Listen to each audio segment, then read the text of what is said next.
On va parler d'une nouvelle taxe qui vient de débarquer et qui fait déjà un boucan pas possible, c'est la fameuse taxe de 2% sur les holdings. Franchement, accrochez-vous bien, on va décortiquer ensemble la dernière dinguerie du gouvernement. Voilà, c'est un peu ça. Tout part de là. C'est la phrase qui tourne en boucle en ce moment dans pas mal de discussions entre entrepreneurs. Une question qui a l'air simple comme ça, mais qui cache un truc assez lourd, voyez. Alors, c'est quoi ce délire? Faut être clair, c'est pas une rumeur de couloir, c'est du concret. C'est écrit noir sur blanc dans l'article 3 du projet de loi de finances pour 2026. Une toute nouvelle taxe de 2% qui vise directement les sociétés holding. Une holding, c'est quoi au juste? Pour faire simple, c'est une sorte de société mère. Elle fabrique rien, elle vend rien direct. Son job, c'est de détenir des parts dans d'autres entreprises. Par exemple, pour un entrepreneur qui vient de vendre sa start-up, c'est le montage classique pour gérer son argent, placer sa trésorerie, etc. Un outil de gestion super courant et tout à fait légal. Et voilà le chiffre qui fait mal, 2%. Mais attention, le piège est là, c'est pas 2% sur les bénéfices de l'année, non, c'est 2% par an sur la valeur totale de tout ce que la holding possède. Et là, c'est le détail qui change tout. La taxe est calculée sur ce qu'on appelle la valeur vénale. En gros, c'est la valeur de marché aujourd'hui, maintenant, pas le prix d'achat. Donc, même si on n'a rien vendu, si les actions ou les biens ont pris de la valeur, on est taxé sur ce gain, qui n'est même pas encore sur le compte en banque. C'est chaud. Bon, la vraie question maintenant, c'est de savoir qui va devoir passer à la caisse. Est-ce que ça concerne tout le monde? La réponse est non. Le gouvernement a un profil bien précis dans le collimateur. Pour être dans le viseur, il faut cocher 4 cases en même temps, c'est pas l'une ou l'autre. 1. La société doit avoir plus de 5 millions d'euros d'actifs. 2. Elle doit être détenue par une famille à au moins 33%. 3. Plus de la moitié de ses revenus doit venir de trucs passifs, genre des dividendes, des loyers, des placements. Et 4. Elle ne doit pas déjà payer un impôt équivalent ailleurs. C'est une frappe chirurgicale. On capte bien la logique derrière cette loi. Si la holding a une vraie activité, si elle envoie des factures à des clients, si elle paye des salaires ou si elle gère des filiales qui charbonnent, pas de souci. Mais si c'est juste une structure qui sert de grosse tirelire pour encaisser des revenus qui tombent tout seuls, là c'est la taxe.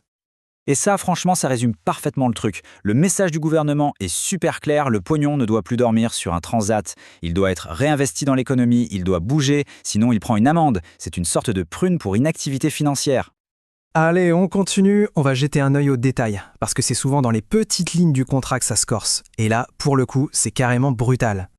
Alors, les pièges. Premier truc, et c'est violent, cette taxe, on ne peut la déduire de rien du tout. C'est ce qu'on appelle une charge sèche. C'est un coût net qui sort direct de la poche. Deuxième point, on peut quasiment rien déduire de la base taxable. Les dettes, les crédits, tout ça, ça compte presque pas. Les seuls trucs qui passent, c'est les emprunts pour acheter de l'immobilier.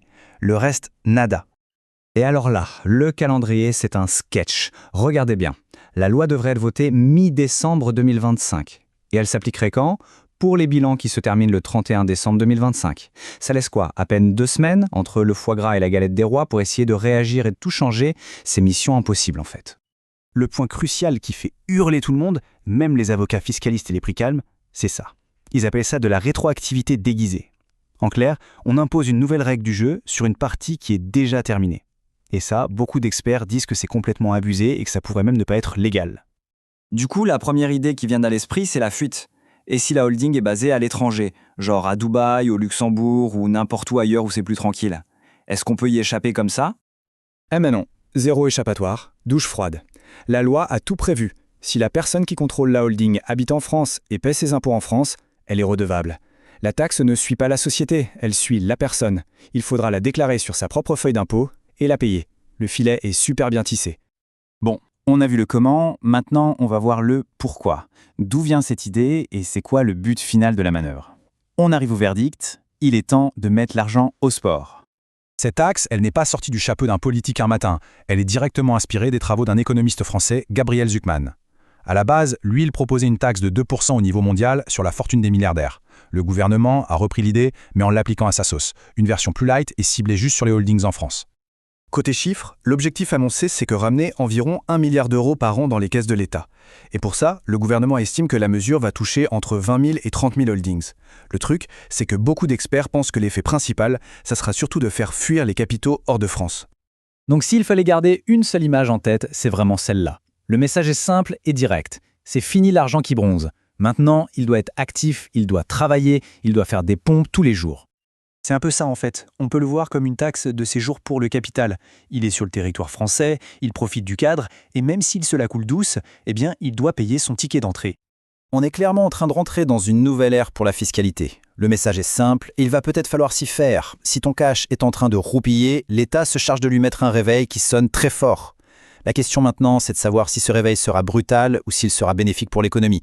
L'avenir nous le dira.